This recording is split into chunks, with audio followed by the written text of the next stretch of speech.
माया की अपूर्व सुंदरता में डूबा हुआ मैं कानपुर जाने वाली गाड़ी में बैठ गया। माया को आने की जानकारी टेलीफोन पर मैंने हफ्ता भर पहले ही दे दी थी। मैं इंतजार करूंगी। माया की मधुर आवाज अब तक मेरे कानों में मिश्री की तरह घुल रही थी। किसी ने सच कहा है, इंतजार की घड़ियां बहुत लंबी होती हैं। मेरे लिए कानपुर का यह सफर कई सदियों की तरह था। 6 महीने पूर्व माया से हुई मुलाकात मेरे दिल और दिमाग पर इतना अमिट छाप छोड़ देगी, मैंने सोचा भी नहीं था। गाड़ी कानपुर स्टेशन पर रुकी।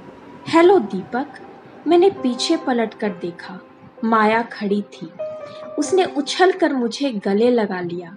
क्या फिर से तुम्हारा ट्रांसफर कानपुर हो गया है? नहीं, मैं ऑफिस के काम से आया हूँ। मेरा हाथ पकड़कर उसने गाड़ी की तरफ खींचा। गाड़ी में बैठते हुए मैंने कहा, बहुत दिनों बाद मिलकर अच्छा लगा। वह मुस्कुराई, बोली, मुझे भी। माया और मैं दिल्ली में एक ही ऑफिस में काम करते थे। उसकी खूबसूरती का जादू हर किसी को अपना दीवाना बना देता था। मैं भी उस जादू से बच नहीं पाया। हमारे प्यार की कहानी ऑफिस से निकलकर घर तक पहुंच गई। मैंने सोचा अब तो घर में महाभारत होगी, पर मेरी पत्नी ने घर में महाभारत होने से बचा लिया। उसने मेरे बॉस से बात कर माया का ट्रांसफर कानपुर करवा दिया। माया की गाड़ी रुकी। उसने कहा, दीपक उतरो, घर आ गया। मैंने माया की तरफ देखा, फिर पूछा, परिवार वालों को कोई आपत्ति तो नहीं होगी? उसने बेफिक्र होकर कहा, मैं और मेरे पति के सिवा घर में कोई नहीं रहता। वह भी किसी काम से बाहर गए हैं। कुछ पल के लिए मेरे पांव के नीचे से जमीन खिसक गई। माया शादीशुदा है? तभी माया की आवाज ने मेरा ध्यान खींचा। बाहर क्यों खड़े हो? अंदर आओ। माया का घर माया की तरह ही बेहद खूबसूरत था। बड़ा टीवी, सोफा और डाइनिंग टेबल से सजा।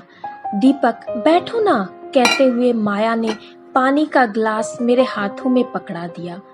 चाय पियोगे या कॉफी? कुछ भी, जो तुम पियोगी। मैं काफी थका हुआ था, नहाकर बिस्तर पर लेट गया। तभी माया आई। थक गए हो? मैं तुम्हारे बालों में तेल लगा देती हूँ। माया मेरे बालों में अपनी उंगलियां फिराने लगी। उसका स्पर्श न जाने क्यों आज मुझे बिजली के तारों की तरह झटका दे रहा था। मैं क्या कर रहा हूँ? पूर्णिमा और बच्चों को धोखा दे रहा हूँ। मान और मर्यादा को निभाने की जिम्मेदारी सिर्फ पत्नियों की होती है। पूर्णिमा ने माया और मेरे रिश्ते के बारे में जानते हुए भी मुझसे कभी कुछ नहीं पूछा, न उंगलियां उठाई, न समाज में मेरा सर झुकने दिया।